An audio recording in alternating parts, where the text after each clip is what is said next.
Alright, before moving on and digging deeper into programming in Python, let's talk about the importance of indentation. If you're familiar with other programming languages, blocks of code are separated, for example, in C++ and C with curly braces, and PL and SQL and Pascal use begin and end.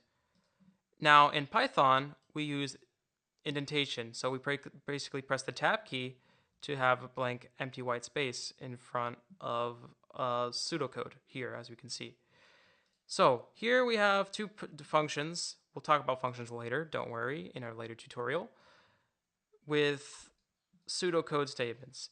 As you can see here, the indentation separates the blocks of code. As you can see, the statements 1 to 3 are one block, and statements 4 to 5 are another block. So, as you can see, this code is a lot more readable and aesthetically pleasing, unlike before or in other cases where we had jumbled code just all over the place. This is actually, it helps us read it better and it's more organized.